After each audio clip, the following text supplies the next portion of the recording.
በስመ አብ ወወልድ ወመንፈስ ቅዱስ አሐዱ አምላክ አሜን። በመጀመሪያ እግዚአብሔር አምላክ ወዶና ፈቅዶ ለዚች ዕለትና ለዚህ ሰዓት ስላደረሰን ስሙ የከበረና የተመሰገነ ይሁን። ይህንን ከማውራቴ በፊት እንደ አጠቃላይ ስልጠና ለቤተክርስቲያን አስፈላጊ መሆኑን ነው የመናገር እንፈልገው። እንደ ኢትዮጵያ ኦርቶዶክስ ተዋሕዶ ቤተክርስቲያን ሁሉም አህጉረ ስብከቶች አንድ አይነት መረጃ እንዲኖራቸው የሚያደርግ ስለሆነ ለዚህ ስልጠና ግንባር ቀደም ተዋናይ የሆኑትን የመጀመሪያ ከሀሳብ ማመንጨት ጀምሮ የተሳተፉ ሰዎች ሊመሰገኑ ይገባቸዋል። ምክንያቱም እንደ ሀገር እንደ ቤተክርስቲያን ሁሉም አንድ አይነት የሆነ መረጃ እንዲኖረው አድርጓልና ማለት ነው እና ይሄ እየቀጠለ መሰራት እንዳለበት ለማውራት ነው።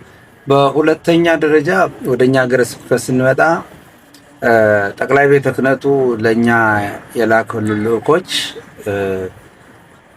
በሚገባ የመጡበትን ዓላማ ተልእኮ መፈጸም የሚችሉ ስለሆነ ይህም አንዱ ለእኛ ጥሩ የሆነ ጎኑ ነው ማለት ነው። ሀገረ ስብከታችን ተጠቃሚ ነው። ከዛም ውጭ በስልጠናው ላይ የተነሱት ርዕሶች አስፈላጊና ወቅታዊ ነበሩ ለኛ።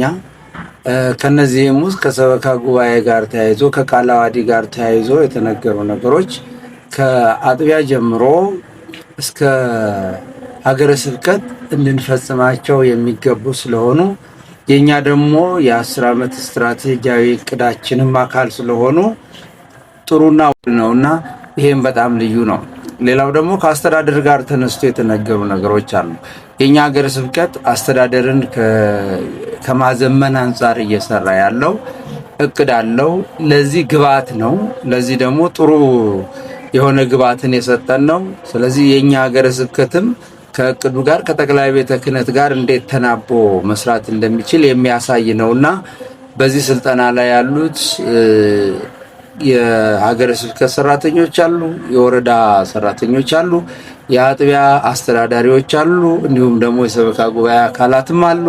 ሁሉም አንድ አይነት መረጃ እንዲኖረው ያደረገ ነውና ስለዚህ በቃለ ዓዋዲውም እንዲሁም ደግሞ ከአስተዳደርም ጋር ተያይዞ በሁሉም መልኩ ጠቃሚ የሆነ ግንዛቤን ወስደናል ብዬ ነው ማምነውና ሁሉም ግንዛቤ ወስዷል። ከዚህ በኋላ የመተግበር ስራ ነው የሚሰራውና እንደ ሀገረ ስብከት ወቅታዊ ነው ለሱ ብለን ለሀገረ ስብከታችን ብለን ነው የምንወስደውና ከዚህ በኋላ ያንን መተግበርና ከኛ እቅድ ጋር እያጣጣሙ ወደ ታች ማውረድ ብቻ ነው የሚጠበቅብንና ጥሩ ሰዓት ጥሩ ጊዜ ላይ የመጣ ስልጠና ነው ማለት ነው። ይህን ጥያቄን የሚመልሰው ሳይሆን እያንዳንዱ በራሱ የሚመልሰው ሆኖ የኔ እይታ ግን ከአቋም መግለጫውም ተነስቶ ማየት የምንችለው ነገር አለ ማለት ነው። ይሄ ጥሩ ነገር ነው። አንደኛ አቋም መግለጫ ላይ ጠንከር ያሉ አቋም መግለጫዎችን ሰጥተዋል። ተግባር ላይ ግን ምን ይሆናል የሚለው በሂደት የምናየው ስለሚሆን ነው። ይሄን አይደለም ያልኩት። ግን የሰጡት ሲከታተሉ የነበረው ለምሳሌ አንድ እንትን ካልገባው መጀመሪያው ስራው እንቅልፉ ነው የሚመጣው። ሰልጣኞቹ እንቅልፋቸው ሲመጣባቸው አላየንም። በንቃትና በትጋት ሲከታተሉ ነው ያየነው። ስለዚህ ይሄ ማለት አሰልጣኞቹ የነገሯቸው መልእክት በደንብ ተቀብለዋል ማለት ነው። ከዛም ያን የተቀበሉትን ደግሞ በአቋም መግለጫው ላይ ሲገለጥ ስላየን አገላለጹ ጥሩ ነው፣ አነጋገራቸው ጥሩ ነው። ውይይቱም ሰዓት ላይ ተሳትፏቸው ከፍ ያለ ነበረና ጥሩ ነገር ነው ያየነው እንደ ማየት ማለት ነው። ከዚህ ውጪ እንደ ተግባር ደግሞ የኛም ሁልጊዜ ክትትል ድጋፍ ያስፈልገዋል ማለት ነውና ታች ድረስ ከኛ እቅድ ጋር እየሄደ ያለ ነገር ነው። ያንን ታች ድረስ እናወርደው ደግሞ ምናየው ይሆናልና በተግባር ምናየው ይሆናል። እንዳጠቃላይ ግን ለማየት ያህል ግብረ መልሱ ጥሩ እንደሆነ ነው ያየሁት። ግብረ መልሱ ጥሩ ነው፣ ተሳትፏቸው ጥሩ ነው። ስለዚህ ምን ያህል ይሄዳል የሚለውን በተግባር ምናየው ነው ማለት ነውና የኛ አጠቃላይ ሆነ እይታ ነው እዚህ ላይ የሚኖረው። በዘልማዳዊ አሰራር የምንሰራው ሀብትንም ገንዘብንም ለብክነት የሚዳርግ ነው። ከዛ ለመገላገል ሀገረ ስብከታችን በቁርጠኝነት የተነሳው ዘመናዊ የሂሳብ አሰራርን መከተል አለበት የሚል ነው።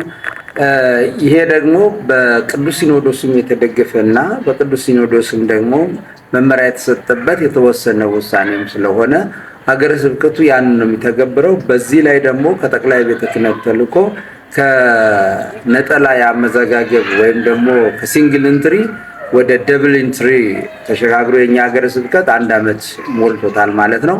አሁን ወደ አጥቢያዎች እያወረደ ነው ያለው። አጥቢያዎች ላይም የግንዛቤ መስጫ ተሰጥቷል። በቅርብ ጊዜ ደግሞ በተመረጡ አጥቢያዎች ላይ በይበልጥም መንበረ ጵጵስና ባለበት ከተማ ላይ በቅርብ ጊዜ ይጀምራል ተብሎ ተስፋ ይደረጋል ማለት ነው። ለዚህ ጥሩ ግብዓት ነው። አንደኛ የተናበበ መሆኑን የሚያሳይ ነው። የቅዱስ ሲኖዶስ ውሳኔም በተግባር ላይ የሆነ መሆኑን የሚያሳይ ነው። እንደገና ደግሞ ሁሉም እንዲገባ በፍጥረት እንዲገባ ለማድረግ ትልቅ የሆነ ተጽዕኖ የሚፈጥር ነው ማለት ነው። አንዱ የስልጠናውም ዓላማ የነበረው ሪፖርት አቀራረብ ነበር እና ሪፖርት ከሌላው ጊዜ የተለየ የሚያደርገው ነገር ከዚህ በፊት ወደ ጠቅላይ ቤተ ክህነት እያንዳንዱ አህጉረ ስብከት ወይም ሀገረ ስብከት የሚልከው በራሱ ሰራው የሚለውን ነገር ነው። ከጠቅላይ ቤተ ክህነት ልዑክ መጥቶ የተሰራውን ስራ የሚጎበኝበትና የሚያይበት ጊዜ አልነበረም። ይህ እንደ ኢትዮጵያ ኦርቶዶክስ ተዋሕዶ ቤተክርስቲያንም ለእኔ መጀመሪያ ነው ብል ማጋነን አይሆንብኝም እና ለዚህም ከዚህ በፊት ሰራን ብለን ሪፖርት ያቀረብነው አለ። አሁንም ወደፊትም እናቀርበው አለ። የጀመርነው ጅምሮችም አለ። እነዚህንም ጀምሮ ልኡካኑ አንደኛ የሪፖርት አቀራረብ እንዴት እንደሆነ ስልጠና ላይ ሰጥተዋል። ከዛም በኋላ ደግሞ የተሰሩ ስራዎችን ደግሞ በመስክ ጉብኝት ለማየት ተልእኮ ወስደው ነው የመጡት። ስለዚህም ያንን ደግሞ በዛሬው ዕለት እኛም አድርገናል ማለት ነው። የመጡትን በመጀመሪያ እንዳጠቃላይ ሀገረ ስብከቱ ያለበትን ቁመና ወደፊት የሚደርስበትንም ማሳየት ነው የነበረው። የ10 ዓመት ስልታዊ ዕቅድን አቅዷል። ስለዚህ ይሄኛው የ10 ዓመት ውስጥ 2018 የመጀመሪያው ነው። ስለዚህ በ2018 ላይ ያለውን የዛሬ 10 ዓመት የት ይደርሳል የሚለውንም በገለጻ መልኩ ለማሳየት ሞክር። ከዛ ደግሞ የተሰሩ ስራዎችንም በተወሰኑ እንደ ምሳሌ የሚወሰዱ እንደ አብነት ወስደን ጉብኝት አድርገናል ማለት ተግባራዊውን እኛ ሰራን የምንለውን አሳይተናል። እነሱ ደግሞ የተሰማቸው በግብረ መልስ የሚነግሩን ነው። ከነሱ ያገኘነው ነገር ጥሩ ነው። የጀመረው ነገር ይቀጥል። እንደዚህ አይነት ጥሩ ነው። ግልጸኝነትን ያሳያል፣ ተጠያቂነትንም አብሮ ያመጣል። ስለዚህ ይሄ በየጊዜው መቀጠል አለበት የሚል መልእክት አለኝ። እንደ ሀገረ ስብከትም ደግሞ ሁልጊዜ እንደዚህ ብቃት ያላቸው ልኡካን እየመጡ ስልጠና ቢሰጡን የበለጠ ስራችንን ቀልጣፋ ያደርግልናል ብለን እናምናለን። እንደኛ ሀገረ ስብከትም ይህንን የተሰጠንን ነገር ወደ ተግባር ለመተግበር ሁሉም የራሱን ጥረት እንዲያደርግ ነው።